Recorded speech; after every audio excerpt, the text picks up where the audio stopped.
guys, Thogden here, and welcome back to Game Week 31 predictions. And you know, I'm not taking this smile off my face anytime soon. Read out those points. He's a happy chappy. Josh, you got 3 points. I can't believe it. Hey, stop it. Stop it. Stick to the editing, mate. I got 6 points, which ain't bad. You got 11 points. I don't know how you do it. Theo, stop laughing. Take your trophy and do one. Jog on. You've handed in your bets. From now on, I'm just doing silly predictions. These are the champions. Now, can Arsenal or City follow me and get a Premier League trophy? Let's find out with Prem Prediction.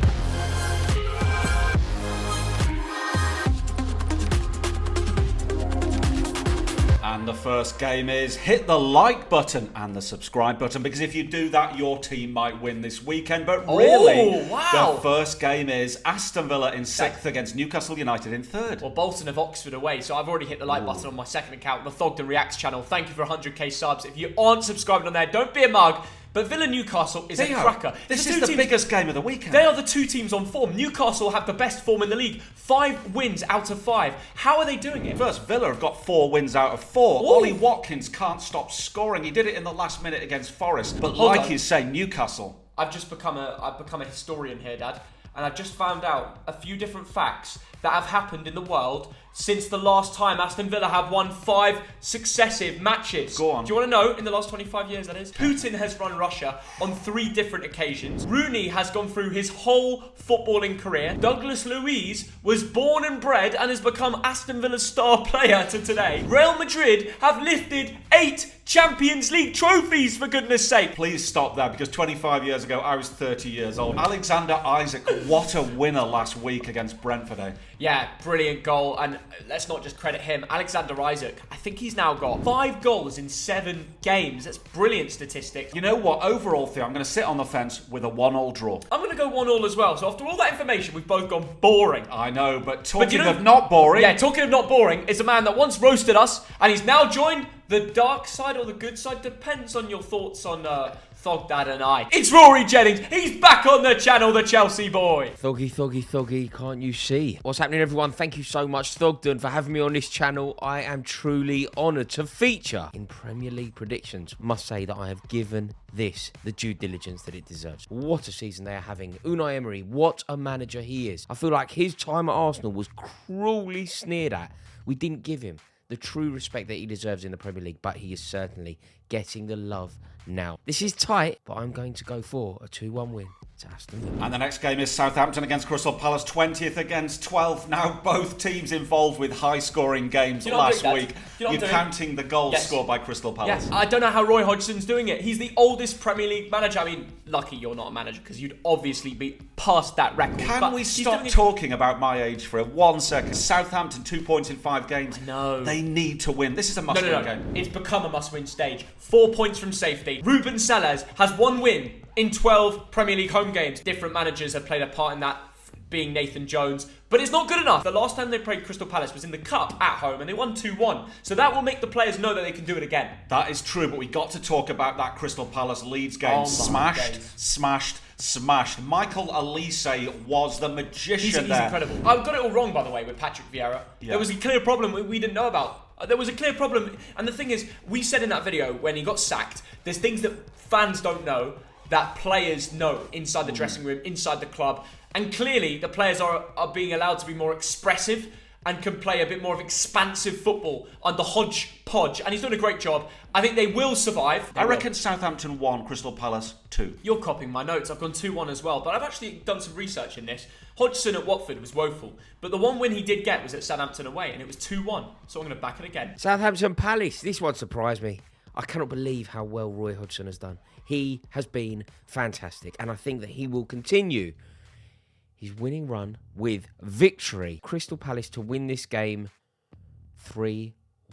Everton against Fulham, it's 17th against 10th. Now, Everton offered very little against Man United last week. They need to get something here. Lowest scorers in the league. That's the problem, isn't it, Theo? Yeah, but it's 1 defeat in 5 games, so I wouldn't look too deep into it. They can definitely bounce back under Sean Dyche, an incredible manager, especially at keeping teams up. The pressure is rising every game we get nearer to the end, which is in 8 games' time. But they've got a home record against Fulham, 22 wins out of 23 games facing them in the top flight. That's a mad record. I don't think it will change when Mitrovic is back. They're now Fulham in really poor form. I don't know how they lost to West Ham. They had more possession, more shots, more everything. I'll tell you but why. they lost. I'll tell you why. Mitrovic. No, Mitrovic. Absolutely. He's in the cottage, which, by the way, is a lovely seat, and it's crunch time. Not for Fulham, but for Everton. And that's why I'm going to go 1-0. You are copying me today, Theo, because Everton, I think, are going to stay up. They're going to find 2 or 3 wins from somewhere. This is one of them, 1-0 Everton. Yeah, the last time Fulham beat them was actually their last time at Goodison, February 2021. I can't see it happening again. It's not going well for Fulham. Everton at home, you have to think that Everton are going to survive. I believe that they will. Their home form will be crucial, and I think that they will nick this one. I'm going to go for an Everton 1-0 win, with my standout player being, I'm going to go for Onana. Tottenham Hotspur against Bournemouth. It's 5th against 15th here. Now Spurs last week. Both of these teams won. Yeah. Heung-min Son got an amazing goal. Harry Kane got his 23rd goal. But the refereeing against Brighton, did you see that? Well, Tottenham got the win. Everyone's saying Tottenham are having a terrible season. Oh, well, it's a shame to be a Tottenham fan. Mate, you're about to have your 6th successive home win in the Premier League. If you win, you will go top 4 on goal difference, and the pressure is mounting on Manchester United, who you are above, and Manchester United having this glorious season with this incredible turnaround of, all these top players. Tottenham are going to have Champions League football again. It's going to be a reason for Kane to stay. They're going to beat Bournemouth here. This is amazing, because without Harry Kane, Tottenham are absolutely mid-table. They're I'm not sure about that. I was down the pub with Tottenham fans last night. That's disrespectful. And they're miserable. Despite the results, they're embarrassed by the refereeing last week against Brighton. Because they always seem to get something, but it's not a trophy. With Son and Kane, you've got goals, and I think they'll win 2-0 here. I know Bournemouth are in a relegation battle, but they are one of the most difficult teams to predict. Some respect for Bournemouth. They beat Leicester last week. Now, you might argue that's not hard these days, but Bournemouth are putting up a fight, aren't they? Well, they've had an consistent win-loss. When they're in North London, that ends in North London. They're going to go back-to-back losses here. I think Spurs will nick this game 2-1. What? Having said that, if they get an early goal, they could score 3 or 4 here. This one is very, very tough, because Bournemouth won't lie down, will they? And weirdly, I think they can stay up. I think they're going to lose. I think they're going to lose 2-1 against Tottenham. Wolverhampton Wanderers against Brentford. It's 13th against 9th. This is a little bit of a mid-table clash, but having said that, Wolves are not safe yet, but a good win against Chelsea. Dad, I know the score in this game. I know what's going to happen. I had a dream. Yeah. I had a dream about Wolves Brentford. First person ever in the world to do that. I promise I did. That is a bit of a sad dream, But actually. before we delve into my dreams, okay, I want to say Matheus Nunes. Contender of goal of the season. Amazing. And he saved Wolves, right? Because that 3 points gets them a bit out of relegation battle against Chelsea. Great result. And they still have a bit of a goal-scoring problem at home. I think only Everton have scored less than them in the Premier League, which is a bit embarrassing, but 1-0 win is 3 points. Incredible goal, Theo. One of the goals of the season. Up against a Brentford side who is slipping. 2 points in 4 games, Theo. Ivan Toney takes a penalty. He misses it. Also, what doesn't happen very often is back-to-back games of losses. Yeah. First time it's happened since February 2022. Fairly low scoring. I'm going to go Wolves 1, Brentford 1. Oh, you're copying my notes again! I'm so glad I've won it this year already. I've already got the trophy in my hand, because I've also gone Wolves 1, Brentford 1, and it's simply because Brentford have only got 1 loss in their last 8 travels. Wolves Brentford. This one's very difficult. I'm going to go for a draw here. I think it's the first time that I've predicted a draw upon this show, so I'm going to go for a draw. I'm going to go for a 1-1 draw between Wolves and Brentford. My standout player is Ivan Toney. What a player he is. I would kill to have him playing for Chelsea. Chelsea in 11th against Brighton and Hove Albion in 7th. Yep. This is the Graham Potter derby, isn't it, Theo? I wonder if Potter will be at the game. No, he won't For his be own at the safety. game. He won't For his be own at the safety. game. Real Madrid, red card, a bit of a problem in the dressing room. Frank Lampard didn't expect Real Madrid to be as good as they were. They're the best team in the world, mate, so that's a bit of a stinker. Now you're playing Brighton. At home, Tottenham did the job. But if you look at the stats, you look at the XG and everything that went into it, Brighton were the better team. Premier League even made an official announcement apologising for a mistake that they made. Surely they're going to go for revenge and get a result here. I think a lot of people expect Brighton to win this because they're playing better football than Chelsea at the moment. And Chelsea's problem, of course, is not being able to score goals. They create chances, they have shots, they just can't put the ball in the onion You said bag. a lot of people think Brighton are more a chance to win here. Actually, the bookies do, and they do all the supercomputer algorithm research. If you put £1 on Chelsea to win this game, you get more money back from them at home, at the Bridge, than you do on Brighton. That's how good the Seagulls have become. No European distraction. Do you know what? Chelsea 1, Brighton 2. I stand by it. Wow, that is a brave prediction, Theo. I think Chelsea are going to score here. Chelsea 1, Brighton 2-1. Appalling refereeing in that game. I mean, if I was a Brighton fan, I'd be livid. I'd be fuming. Josh, I bet you're fuming right now. The first time De Zerbi was on the sidelines, they beat Chelsea 4-1. Next up is Chelsea versus Brighton. Oh dear, I really don't know where to go with this one. I am struggling, really struggling. If you are being sensible about this, you have to say Brighton. They were robbed at White Hart Lane last week. It was a disgrace what happened to them. However, I'm going to say Chelsea are going to win the game 2-1 because I'm a blind, tribal idiot. Manchester City against Leicester City. It's second against 19th. In fact, it's two cities at opposite ends of the league. Erling Haaland has made 30 goals, Theo.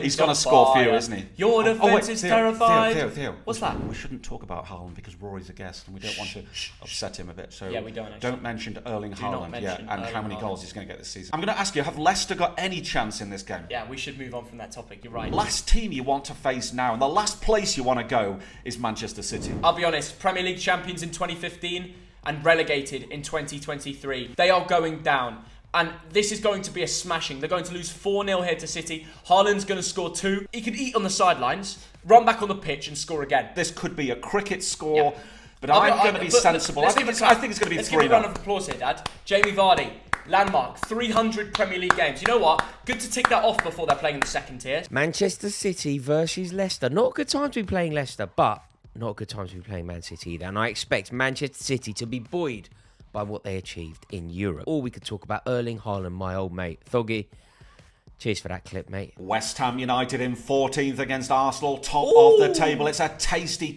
London derby. And West Ham, they won last week. I don't know how it happened. And of course, Arsenal, we saw them at Liverpool. Threw it away, didn't they? Dad, when I say there's been one team busy midweek with European fixtures, you don't think it's West Ham, do you? No. They're the ones going to Genk and getting a 1-1 draw. Where is Genk there? Belgium. Oh, right, okay. Very difficult game with them being in a relegation battle. Of course they beat Fulham, but my nan could beat Fulham right now without Marco Silva, Mitrovic, Willian and all the boys. I'm sorry. Okay, maybe Willian's back. Whatever. Fulham right now are in the worst form in the league. West Ham have nothing to laugh about. And Moyes, I know that saved your job, but your job's back at risk when Arsenal batter you. Got to talk about Arsenal and Liverpool, because what a start they made. Martinelli and Jesus on the scoreline, you 2-0 ahead. And I've got to say, Liverpool were actually quite brilliant. Aaron Ramsdale, those saves, could that win Arsenal the league? It could do. Arteta is going to be more hungry than ever to get 3 points here. And I agree, Theo, but you know what? West Ham United are capable of grinding out a result here. This is a potential banana skin. Arsenal rested up. This is